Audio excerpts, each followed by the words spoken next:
Bonjour et bienvenue dans cette capsule vidéo s'intitulant du laboratoire à la pratique. Il s'agit d'une capsule s'intégrant au projet Scaleneo, un projet visant à développer le raisonnement hypothético-déductif des cliniciens. Ce projet a été financé par l'Union européenne au travers d'un programme Erasmus+. L'objectif de cette première capsule vidéo est de faire une introduction aux apports de la biomécanique à la rééducation. L'idée sous-jacente est de faire la démonstration que des paramètres issus de la physique appliquée peuvent être calculés et intégrés au raisonnement du clinicien afin d'optimiser la prise en charge des patients. Voyons tout d'abord quelques éléments de définition et de contexte et entendons-nous sur ce qu'on appelle la biomécanique. Par expérience, la biomécanique est souvent vue par les cliniciens comme le fonctionnement d'une articulation donnée. Et si vous le permettez, définissons ce champ-là plutôt par de la physiologie articulaire. Ce que nous, on va appeler de la biomécanique dans ce contexte de vidéo, c'est tout simplement l'application de la physique à l'étude des organismes vivants. C'est globalement de la physique appliquée. Par organisme vivant, on peut entendre bien entendu l'humain, c'est ce qui va être le cœur de ce propos, mais sachez qu'il existe également de la biomécanique équine par exemple, ou canine, et même de la biomécanique appliquée aux végétaux. Dès lors qu'il s'agit d'appliquer de la physique à un organisme vivant, on parlera de biomécanique. Et plus particulièrement, ce qui va être intéressant, c'est d'avoir accès aux forces qui sont générées et aux contraintes qui sont subies par l'organisme, ainsi que les effets de ces contraintes sur le mouvement. Alors, ce qu'il faut savoir, c'est qu'il n'existe aucune formation initiale en biomécanique. Et c'est ce qui fait la richesse de ce domaine de recherche, c'est que tous les chercheurs qui vont composer ce domaine viennent d'horizons différents. On va retrouver des automaticiens, par exemple, qui font des mathématiques appliquées, des physiciens, on vient d'en parler, mais aussi des gens issus des sciences de la vie, des biologistes, des neurophysiologistes, et de plus en plus, fort heureusement, des cliniciens. Et vous allez voir à quel point les cliniciens ont un rôle à jouer dans ce domaine de recherche, et à quel point également ce domaine de recherche peut les enrichir dans leur pratique clinique. Sachez également que de plus en plus d'industriels sont intéressés par la validation de leurs concepts, ou alors tout simplement la validation de leur process, et que le milieu de l'éducation physique au sens large s'intéresse depuis très longtemps à l'optimisation de la performance des athlètes de haut niveau, ça c'est un premier point, mais aussi plus récemment à la caractérisation des acquis en termes de motricité des enfants ou des adolescents dans le cadre de l'éducation physique sur le plan pédagogique. La biomécanique peut s'approcher à différentes échelles. La plus petite, en général, c'est au niveau cellulaire, et on va par exemple retrouver des problématiques d'ancrage d'implants osseux dans la matrice osseuse. Une partie de cette biomécanique à petite échelle concerne également les fluides, et notamment, bien entendu, les problématiques liées à la respiration ou à la circulation sanguine, par exemple dans le cadre de la pose d'endoprothèses vasculaires. Sur le plan musculaire, disons à une échelle un peu plus importante, on va surtout retrouver des outils comme l'électromyographie de surface ou même l'électromyographie intramusculaire qui vont permettre d'accéder à la fois au fonctionnement du muscle, mais aussi à travers ce fonctionnement aux commandes neurologiques qui y sont associées. Sur le plan clinique, on va retrouver des problématiques qui sont liées tout à fait spécifiquement aux pathologies musculaires, mais aussi aux problématiques liées à la cicatrisation, par exemple, d'un muscle. Dans le cadre de notre projet Scaleneo, nous, on va plutôt s'intéresser au troisième point, aux muscles et aux mouvements, c'est-à-dire à une biomécanique très macroscopique, si possible même corps entier, où on va s'intéresser aux effets des actions musculaires sur la biomécanique de l'articulation. On parle bien des forces et des couples qui s'appliquent sur l'articulation, mais aussi à l'effet des actions musculaires sur les mouvements corporels, comme je vous l'ai dit, du corps entier. Alors il y a une petite image de type BD qui circule beaucoup dans le milieu et qui représente assez fidèlement finalement un dispositif de capture du mouvement assez classique. Vous pourrez voir accrochées au mur des caméras qui vont permettre d'enregistrer les mouvements corporels du sujet qui se trouve dans le champ expérimental. Vous pouvez voir que ces caméras sont reliées à un écran d'ordinateur et que l'image affichée sur l'écran d'ordinateur ne correspond pas tout à fait au film de la personne, mais qu'il s'agit en réalité d'un modèle, d'une simplification, on va voir ça plus tard, et que sur le sol, eh bien, le sujet marche sur des petits rectangles ou des petits carrés, qui sont en réalité des plateformes de force qui permettent d'enregistrer les efforts du sujet sur le sol, et en l'occurrence également d'avoir la force de réaction du sol sur le sujet.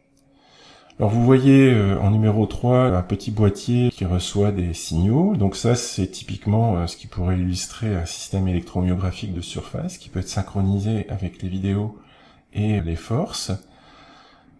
Typiquement on va retrouver quelqu'un aux commandes du système, généralement c'est un ingénieur qui est formé à ça. Et puis vous avez dans cette salle eh bien 2 cliniciens qui sont soit là parce qu'ils portent le projet de recherche ou le projet d'AQM. En tout cas, il y a des cliniciens dans la salle qui coopèrent, qui travaillent, qui collaborent avec des gens issus de l'ingénierie autour de la capture du mouvement. Alors voici un exemple plus réaliste d'une salle de capture du mouvement. Il s'agit de la salle d'analyse quantifiée du mouvement du centre hospitalier de Saint-Amand-les-Eaux dans le nord de la France. Vous voyez accrochées au mur sur des girafes les caméras qui permettent de capturer le mouvement. Ce sont des caméras infrarouges, on va en reparler. Puis vous voyez plus bas sur les murs également 2 caméras qui sont juste des caméscopes classiques qui permettent de filmer la scène telle qu'elle serait vue par un opérateur. Le sol est parfaitement plat et vous voyez un chemin bleu dans lequel sont intégrées des plateformes de force qui sont tout à fait coplanaires avec le sol, on les voit même pas sur la photo. Alors on ne voit pas la station de commande, on voit juste l'ombre de cette station dans le coin inférieur gauche. Le bureau d'acquisition est en effet juste à cet endroit-là, avec tous les câbles qui convergent vers l'ordinateur d'acquisition. Alors c'est bien beau tout ça, mais la question naturelle c'est qu'est-ce que ça peut apporter, d'une manière générale, en sciences médicales. Même si l'offre de soins s'est nettement améliorée ces dernières décennies et que les techniques ont aussi évolué, et qu'il y a sur le marché de plus en plus de produits innovants pour assister à une rééducation optimisée, eh bien la prévention reste un point à développer. Et notamment en termes d'ergonomie des postes de travail. Alors typiquement on va retrouver des postes où l'humain est impliqué en interaction avec des objets ou une machine, et des postes, bien entendu, où on va retrouver l'importance d'avoir une certaine cadence, une certaine rentabilité, qu'on le veuille ou non. Typiquement, ce sera le cas des hôtesses de caisse ou des opérateurs sur des chaînes de montage, quel que soit d'ailleurs le produit issu de cette chaîne de montage. Et là, très clairement, la biomécanique et la capture du mouvement, d'une manière plus générale, va permettre de caractériser ces postes de travail et de caractériser les contraintes que ces postes de travail imposent sur le corps humain afin de prévenir les troubles neuromusculo-squelettiques. Autre point, c'est l'évaluation. Alors bien entendu, tous les cliniciens savent faire une évaluation clinique de leurs patients, c'est le minimum. Et c'est d'ailleurs à partir de cette évaluation que toute la rééducation, d'une manière générale toute la prise en charge, sera construite. L'idée ici est d'apporter des paramètres supplémentaires permettant d'étayer, voire même de comprendre des choses qui échappent à l'examen clinique. Typiquement, on va retrouver des problématiques autour de la lombalgie, qui représente encore à l'heure actuelle une grosse partie de la patientèle des différents praticiens. Des problématiques liées aux personnes chuteuses, notamment dans le domaine neurologique, où l'examen clinique peut vite se retrouver insuffisant pour caractériser le patient, surtout au début de l'installation de la maladie. Et plus techniquement, des apports aussi au niveau de la marche de sujets appareillés. Alors bien évidemment, comme on a parlé du bilan, on peut aussi imaginer que ces outils puissent servir au suivi thérapeutique des patients, c'est-à-dire à quantifier l'effet de la rééducation sur la progression de ces derniers. Et là, il y a quelque chose également qu'il faut garder un petit peu en tête, c'est que quand bien même les outils cliniques sont des outils qui sont maintenant de plus en plus validés, qui apportent un niveau de preuve scientifique pertinent. Il n'en demeure pas moins vrai que les organismes financeurs, que ce soit les sécurités sociales ou le patient, ça dépend un petit peu des métiers, les financeurs souhaitent connaître, et c'est tout à fait légitime, à quel point le remboursement des actes est suivi d'effets sur le patient. Ce qui amène donc à des signaux extrêmement variés. On va retrouver des signaux de cinématique, ou des signaux spatio-temporels, typiquement des angles et des mesures de temps, de la dynamique à partir des forces et tous les calculs dérivés issus des forces, des signaux électromyographiques et parfois des mesures événementielles. Alors ça donne lieu à des rapports, et vous avez ici un exemple à droite de l'écran. De prime abord, ça peut paraître un peu rebutant, il faut se l'avouer.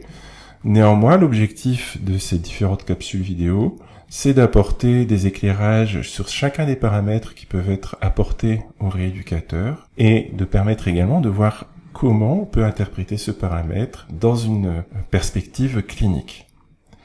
L'idée étant de démystifier dans un premier temps et dans un second temps d'apporter suffisamment de compréhension afin d'intégrer le paramètre de manière quasiment automatique au raisonnement clinique. Pour revenir à l'image du début de cette vidéo, vous avez ici une illustration de ce qui se passe en amont de la capture du mouvement. Vous voyez ici un sujet qui est équipé avec des petits marqueurs rétro-réfléchissants, ces petites boules blanches là, qui apparaissent en blanc en tout cas sous le flash de l'appareil photo. Ce sont des marqueurs qui sont positionnés sur des repères anatomiques spécifiques qui vont permettre, comme vous le voyez sur l'écran d'ordinateur à l'image de droite, d'acquérir non pas le mouvement du sujet tel qu'il est réellement, mais tout simplement de traquer la position de ces marqueurs et d'appliquer sur ces marqueurs un modèle géométrique. Alors la notion de modèle est ici à prendre au sens de la simplification de la réalité. Par exemple, vous constaterez qu'au niveau de l'épaule, un seul marqueur est positionné sur l'articulation acromioclaviculaire, enfin à droite et à gauche, alors que vous savez tous qu'une épaule c'est beaucoup plus complexe qu'un point, c'est 5 articulations, dont 3 articulations synoviales et 2 plans de glissement.